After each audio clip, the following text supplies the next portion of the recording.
dipanggil Fiora. Saya dari kelas 10G.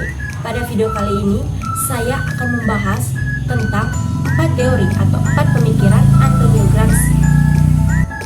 Antonio Gramsci lahir pada tanggal 22 Januari 1891 di Ales, Italia.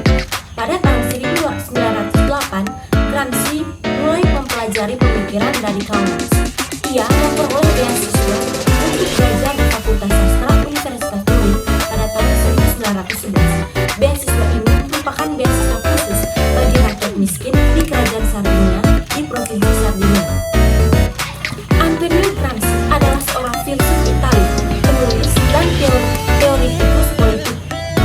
Ia juga pernah menjadi anggota pendiri dan pernah menjadi pemimpin Partai Komunis Italia. Beliau juga sempat menjalani pemenjaraan pada masa berkuasanya rezim fasis Benito Mussolini. Tulisan-tulisannya menitik beratkan pada analisis budaya dan kepemimpinan politik. Teori yang pertama yaitu sosiologi sastra. Pemikiran Antonio Gramsci dalam sosiologi sastra dipengaruhi oleh pemikiran filsafat Marxisme. Antonio Gramsci membentuk pemikiran dalam sosiologi sastra sebagai strategi budaya. Tujuannya untuk menata kembali budaya, membentuk jenis sejarah baru dengan budaya hegemoni yang baru. Pemikiran Antonio tentang sosiologi sastra ini juga untuk menciptakan individu dan negara dengan pemikiran yang baru.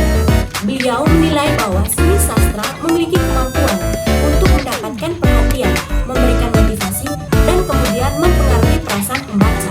Kemudian, kemampuan ini mempermudah penerima ide dan penyampaian kepada pembaca dengan cara tertentu. Teori yang kedua yaitu materialisme sejarah. Antonio Gramsci memiliki pandangan yang berbeda atas materialisme sejarah. Ia menganggap materialisme sejarah bukanlah sebagai positivisme nomotik, melainkan ia menganggapnya sebagai filosofi praksis.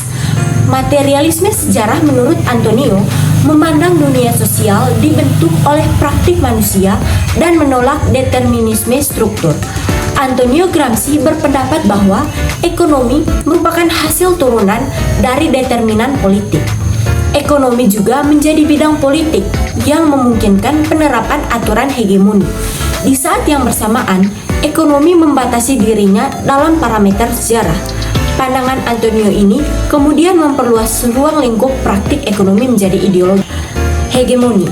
Antonio Gramsci merupakan tokoh yang memperkenalkan teori tentang hegemoni.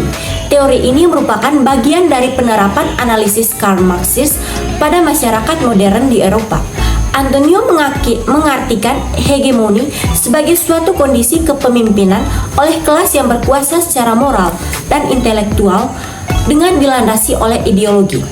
Dalam hegemoni yang dikemukakan oleh Antonio, penindasan oleh negara dapat terjadi tanpa adanya perasaan tertindas di masyarakat. Gramsci tidak menganggap hegemoni sebatas ideologi keras, ideologi kelas dominan terhadap kelas bawahan. Tetapi, hegemoni menurut Antonio Gramsci juga meliputi pengendalian secara berkesinambungan dalam pengubahan kondisi sejarah. Antonio Gramsci mengemukakan bahwa akan ada kemungkinan terbentuknya aliansi antara unsur kelas buruh dengan kelompok lain. Aliansi ini merupakan hasil dari kesadaran kelas yang menjadi bagian proses revolusioner. Hegemoni menurut Antonio Gramsci dapat tercapai akibat keberadaan pendidikan dan mekanisme kelembagaan. Hegemoni menurut Antonio dapat dilaksanakan oleh berbagai kelas sosial dan tidak dibatasi oleh kelas pemerintahan. Dan kemudian, keberadaan hegemoni menurut Antonio Gramsci memberikan kepastian akan adanya jaminan kerjasama melalui kekuatan sosial ataupun politik yang akan dipaksakan. Sekian pemaparan teori Antonio Gramsci. Terima kasih dan selamat pagi.